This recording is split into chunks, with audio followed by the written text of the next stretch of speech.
तो दोस्तों स्वागत है आपका एक और वीडियो में।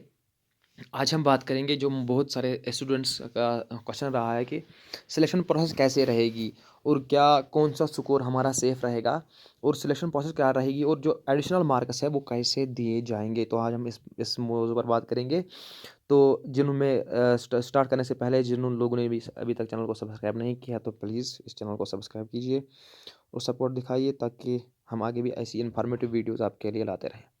तो शुरू करते हैं। जैसा कि आप लोग जानते हैं कि ये जो जेकेएसएसबी का एग्ज़ाम है, उसमें जो क्राइटेरिया है वो 3 किस्म के क्राइटेरिया है। अगर आप यूटी कैडर के देखो, जो हमने 100 मार्क्स का जो आपने रिटन एग्ज़ाम दिया था, वो 85 मार्क्स का है यूट्री कैडर पे। उसके वो इक्विवेलेंट हो जाएगा 85 मार्क्स के। जो डिविज़नल कैडर पे वही एग्ज़ाम 100 मार्क जो बराबर होंगे वो होंगे 80 मार्क्स के। और डिस्ट्रिक्ट लेवल पे वो एग्ज़ाम के मार्क्स रहेंगे 75। ठीक है? तो मतलब है जो आपने 100 मार्क्स दिए हैं डिस्ट्रिक्ट लेवल पे वो 75 के बराबर है और 100 मार्क्स डिवीज़न लेवल पे 80 के बराबर है और रिटन टेस्ट जो 100 मार्क्स है वो यूटी के लेवल पे 85 मार्क्स के बराबर है। अब इसका क्या मतलब है? मतलब ये है जो डिस्ट्रिक्ट लेवल पे आपको 75 मार्क्स का जो रहेगा रिटन टेस्ट के जो 100 मार्क्स है वो 75 के बराबर है। बाकी के 25 बाकी के 25 जो मार्क्स मिलेंगे वो आपको एडिशनल वेटेज मिलेगी। जो बाकी के मार्क्स जो है वो एडिशनल मिलेंगे। 10 मिलेंगे डिस्ट्रिक्ट के, 5 मिलेंगे आरफन या कोई वगैरह या एक्स सर्विसमैन, 5 मिलेंगे आपको जा आप कोई कैजुअल लेबर है और 5 मिलेंगे आपके घर में कोई एम्प्लॉय नहीं है। तो ये 25 मार्क्स आपको एडिशनल मिलेंगे डिस्ट्रिक्ट लेवल पे। ठीक है? ये समझ आ गया? तो चलो आगे बढ़ते हैं। जो डिविजनल कैडर पे पोस्ट्स हैं उसमें जो मार्क्स है वो 80, जो रिटन टेस्ट के मार्क्स हैं वो 80 मार्क्स है। 100 मार्क का जो एग्ज़ाम दिया है वो 80 मार्क्स के बराबर है। ठीक है? तो बाकी के 20 एडिशनल है। बाकी के 20 अगर आपको कोई जम्मू डिवीज़न से है उसको डिवीज़न के 5 मार्क्स मिलेंगे या कोई कश्मीर डिवीज़न से उसको 5 मार्क्स मिलेंगे कश्मीर डिवीज़न के। और जिनका फैमिली मेंबर कभी गवर्नमेंट सर्विस में नहीं रहा है कोई तो उसके 5 मार्क्स अलग से। ठीक है? और जिनका डाइवोर्स्ड है या ऑर्फन है उसके 5 मार्क अलग से और जो कोई कैजुअल लेबर होगा उसके 5 मार्क्स अलग से। तो कुल मिला के बात ये है कि जो 80 मार्क्स जो 100 मार्क्स आपने रिटन टेस्ट दिया था वो बराबर हो जाएगा 80 मार्क्स के और बाकी के 20 आपके एडिशनल मार्क्स है डिवीजन लेवल पे। ठीक है? Very good. आगे बढ़ते हैं। जो यूटी लेवल पे आप अगर यूटी लेवल पे देखोगे तो जो आपने एग्ज़ाम दिया था 100 मार्क्स का वो बराबर है 85 मार्क्स के। 85 मार्क्स के बराबर है जो 100 मार्क्स का टेस्ट आपने दिया था। और 5 आएंगे आपको एक्स्ट्रा। किसके? 5 आएंगे एक्स्ट्रा आपको जो आपके घर में कोई ऑर्फन है, अगर आप ऑर्फन हो या विडो पिडो उसके 5 मार्क्स मिलेंगे एक्स्ट्रा। और अगर कोई कैंडिडेट की फैमिली में कोई मेंबर नहीं रहा है, एम्प्लॉय गवर्नमेंट एम्प्लॉय नहीं है तो उसके 5 मिलेंगे। और अगर कोई कैजुअल लेबर है तो उसके 5 मार्क्स अलग से। तो इस जो यूटी पे लेवल पे आपको कोई एक्स्ट्रा 5 नहीं मिलेंगे। जैसे कि डिस्ट्रिक्ट में मिलते हैं 10 मार्क्स एक्स्ट्रा कि आप उस डिस्ट्रिक्ट से बिलोंग करते हो। डिस्ट्रिक्ट में आपको 10 मार्क्स मिलते हैं कि आप एक उस डिस्ट्रिक्ट से बिलोंग करते हो, आपको उसके 10 मार्क्स मिलते हैं। और डिवीज़न आप एक पर्टिकुलर डिवीज़न से आप एक डिवीज़न से लोगे एंट्रेंस एक डिवीज़न के प्रेफर करोगे तो उसके आपको 5 मार्क्स मिलेंगे। लेकिन यूटी लेवल पे अगर आप अप्लाई करते हो तो यूटी लेवल पे आपको कोई भी एडिशनल मार्क्स नहीं मिलेगा। डिवीज़न लेवल पे 5 मार्क्स मिलेंगे और डिस्ट्रिक्ट लेवल पे उसी के 10 मार्क्स मिलेंगे डोमिसाइल सर्टिफिकेट पे जो होएगा। ठीक है? तो कुल मिला के जो 100 मार्क्स है डिस्ट्रिक्ट लेवल पे वो 75 है। जो रिटन टेस्ट वो 100 मार्क्स है जो डिवीज़न लेवल पे है, डिवीज़न लेवल पे वो 80 मार्क्स है।